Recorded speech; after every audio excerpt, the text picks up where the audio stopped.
I never imagined I'd be writing this kind of post. Looking back, maybe I should have seen the signs sooner, but love makes you blind sometimes. Here's my story. I, 27F, met Jake, 25M, 2 years ago at my friend Sarah's backyard barbecue. Sarah works with me at Memorial Hospital where I'm a pediatric nurse. Jake caught my attention right away. He wasn't like the loud, party-focused guys there. He stayed on the quieter side, helping Sarah's husband with the grill and playing with the kids. My daughter Emma, who was 4 at the time, practically claimed him as her personal jungle gym. Jake worked in IT security and had a 4-year-old son, Tyler, from his previous relationship.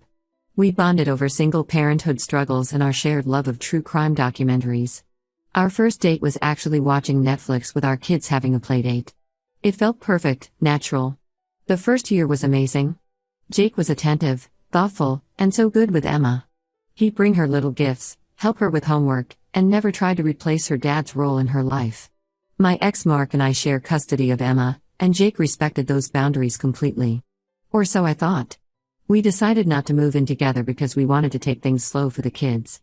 Jake lived about 20 minutes away with Tyler, who we saw on weekends when Jake had custody. Everything seemed healthy and balanced. Working as a nurse means long shifts, night rotations, and unpredictable schedules. To decompress, I started going out with my coworkers once or twice a month. Nothing wild, usually dinner at Applebee's, maybe some karaoke at O'Malley's, the local pub. Jake was always invited but usually declined, saying he needed to be up early or had Tyler that night. The first red flag appeared about 6 months ago. I was out with Sarah and some other nurses after a particularly rough shift. One of our newer nurses, Lisa, had too much to drink. Being the senior nurse, I felt responsible for getting her home safely. By the time I dropped her off and got home, it was 2 a.m. instead of my usual midnight. Jake was sitting in his car outside my house. He'd been there for hours, calling and texting nonstop. When I walked up, he erupted. He accused me of cheating, said he knew I was with some doctor, called me a liar when I tried explaining about Lisa. I showed him the text from Lisa thanking me for the ride home, but he said I probably had a friend send fake messages. After that night, Jake's behavior changed drastically. If I was at work, he'd text constantly asking which doctors were on duty. He started surprising me with lunch visits to the pediatric ward, supposedly to be romantic, but really to check who I was working with. He'd question the male nurses and even some of the parents of my patients. During my nights out, he'd demand photos every 30 minutes to prove where I was. If I didn't respond quickly enough, he'd start calling everyone he knew who might know my whereabouts. One time, he actually called my ex-husband at midnight asking if he knew where I was. Things got really weird when he started following me without my knowledge. I only discovered this when I arrived at Applebee's one night and he confronted me in the parking lot. He'd been tailing my car for 20 minutes, convinced I was meeting a secret boyfriend. My coworkers watched in horror as he screamed at me, calling me horrible names. The restaurant manager had to threaten to call the police before Jake finally left. His controlling behavior extended beyond my social life. He started commenting on my scrubs, saying they were too revealing. He'd get angry if male patients' fathers talked to me too long. He even complained about me taking my male patients to the bathroom, saying it was inappropriate. I had to explain multiple times that it's literally part of my job as a pediatric nurse. The situation with Emma started worrying me too. Jake began questioning her about my activities when I wasn't around. He'd ask if any men visited the house, what time I got home from work, if mommy had any special friends. Emma didn't understand why these questions were wrong. She thought Jake was just being interested in our lives. Last week was my breaking point. I was working the night shift in pediatrics when Jake somehow got past hospital security at 3 a.m. He burst into the ward while I was checking on a sleeping patient, screaming about me sleeping with doctors. He was so out of control that my supervisor had to call security. Parents were woken up, kids were crying, and I nearly got written up for causing a disturbance. When I confronted him the next day, he broke down crying. He told me his ex had cheated on him throughout their relationship with multiple men. He said he found out when Tyler was born that the baby might not even be his, but he never got a paternity test because he was too scared of the truth. He begged me to understand that his behavior came from trauma, that he couldn't bear losing another person he loved to cheating. I felt terrible for him. What he went through with his ex sounded awful. But his behavior was affecting every aspect of my life. My coworkers were walking on eggshells around me. My friends had stopped inviting me out. Emma was learning unhealthy relationship patterns. Even my ex-husband expressed concern about Jake's influence on our daughter. When I suggested he get help for his trust issues, he completely lost it.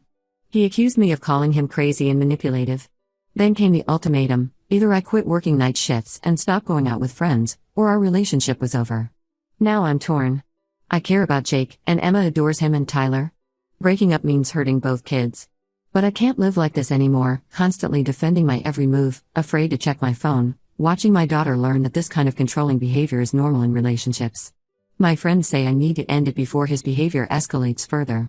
My gut tells me they're right, but my heart aches for the man I fell in love with, the one who seemed so perfect in the beginning. Have I been making excuses for toxic behavior? Should I try to help him heal from his past trauma? Has anyone dealt with something similar? I'll post updates as things develop. Right now, I just need perspective from people who might understand what I'm going through. Update 1. Thanks to everyone who commented on my original post. You all helped me see things clearly. A lot has happened in these 2 weeks, and I need to share it because things got much worse than I imagined.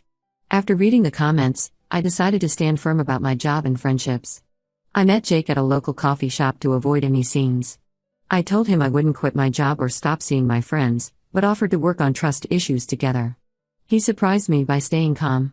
He apologized for the hospital incident and promised to do better. I actually felt hopeful. That hope lasted exactly 3 days. I was helping Emma with homework when she casually mentioned playing a game on her new iPad. This confused me because Emma didn't have an iPad. When I asked where she got it, she said Jake gave it to her last week after school. She said he often picked her up and took her for ice cream or to the park. My blood ran cold. I never authorized Jake to pick up Emma. I called the school immediately. They confirmed Jake had been picking up Emma several times over the past month, saying he was my boyfriend and authorized to get her. He'd even added himself to her emergency contact list by forging my signature. When I asked Emma about these trips, she revealed Jake made her keep them secret. He told her it was their special time together, and Mommy wouldn't understand. He'd been buying her toys and treats, all with the condition that she not tell me. He'd ask her questions about who visited our house, if any men came over, what time I got home from work. I checked the iPad and found a tracking app installed. He wasn't just tracking Emma's location, he was tracking mine since she was usually with me. The iPad's photo stream showed pictures I didn't know existed, photos of me at work, at stores, at friends' houses. Jake had been following us and taking pictures for weeks. It got worse. The school principal called me the next day. Teachers reported a blue Honda frequently parked outside during recess. A male driver would watch the playground through binoculars. They'd noted the license plate, it was Jake's car. He'd been stalking my 6-year-old daughter at school. I immediately blocked Jake on everything and sent him a text saying we were done. Within hours, emails started flooding in from different addresses. Notes appeared on my car. He'd show up at my house at 3 a.m., just sitting in his car watching my windows. I had to explain to Emma why Jake and Tyler couldn't be in our lives anymore. She cried for hours. Then came the call that changed everything. A woman named Rachel called me, identifying herself as Jake's ex, Tyler's mom. She found my number in Jake's phone while he was sleeping. She wasn't calling to cause trouble, she wanted to warn me. The story Jake told about her cheating was completely false. She left him because of his obsessive controlling behavior and stalking. The paternity question was a lie too. They did get a test, Tyler was definitely his son. But Jake kept using this story to manipulate new girlfriends, playing the victim of a cheating ex. Rachel told me horrifying stories. Jake had installed hidden cameras throughout their house. He put tracking devices in her car and phone. He hired private investigators to follow her to work and track her shopping trips.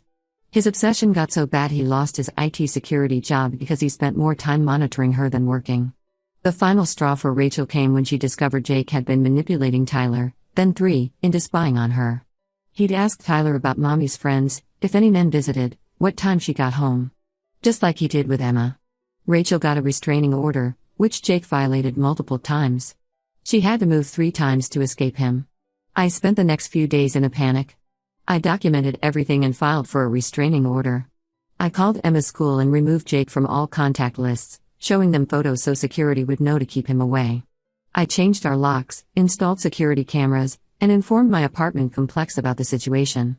Yesterday, my ex-husband Mark called me.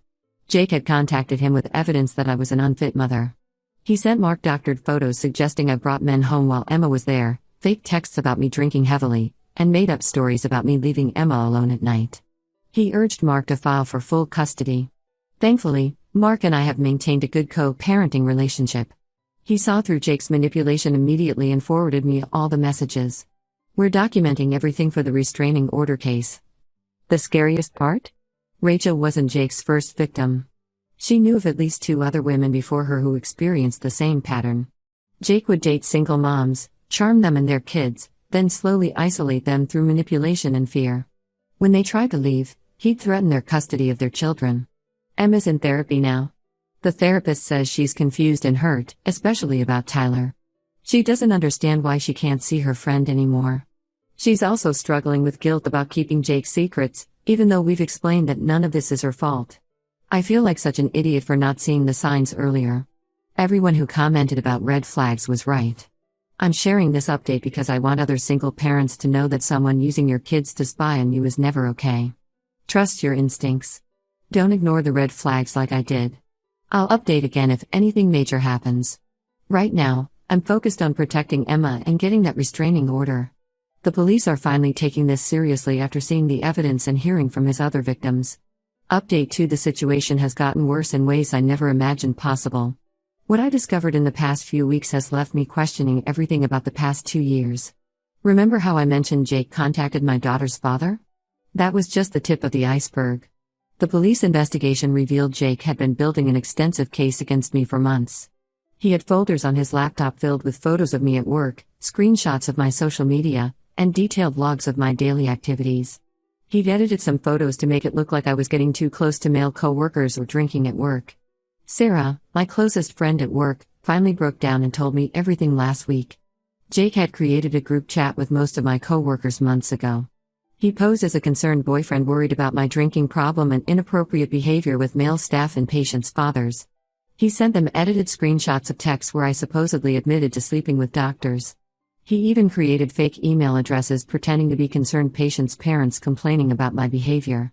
The hospital incident from my previous post? That wasn't a spontaneous outburst. Jake had been planning it for weeks. He befriended Mike, one of our security guards, telling him he was planning to propose to me during my night shift. He showed Mike a ring and everything, said he wanted to make it special since I loved my job so much.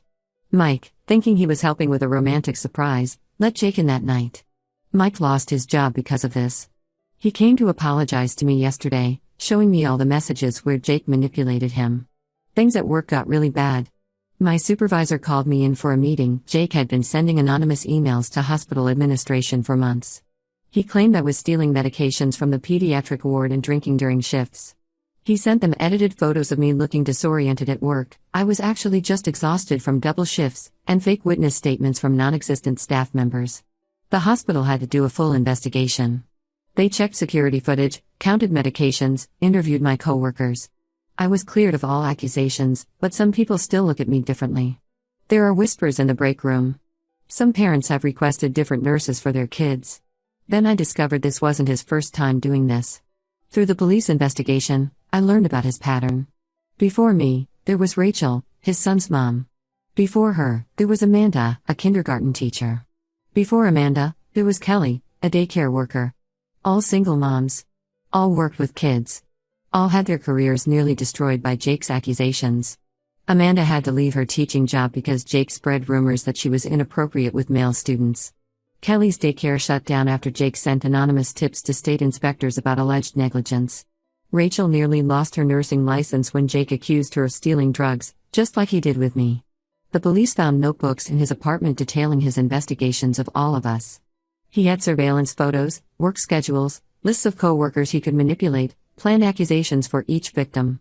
It was all calculated, methodical. The most disturbing part? He kept trophies from each relationship, photos, personal items, even copies of the complaints that ruined his victims' careers. The detective said it wasn't just about control. Jake got satisfaction from systematically destroying women's lives. My coworkers are finally seeing the truth. The hospital administration found evidence that Jake had hacked into our email system, probably using his IT skills. He'd been intercepting and editing messages between staff members for months, creating conflicts and suspicion. I'm pressing criminal charges. The police are taking it seriously now that they've connected him to multiple victims. They're building a case for stalking, harassment, cybercrimes, and falsifying evidence. The hardest part is facing my coworkers. Some have apologized for believing Jake's lies. Others still seem unsure, like maybe some of his accusations were true. My reputation, which I spent years building, has been damaged. Even with proof of Jake's manipulation, you can't completely erase people's doubts. I'll post a final update soon. The police say they found even more evidence, and other victims are coming forward. I just hope sharing my story helps someone else recognize these patterns before it's too late. Final update: after months of living in fear, there's finally some resolution, though not the kind anyone expected. The truth about Jake turned out to be far worse than any of us imagined.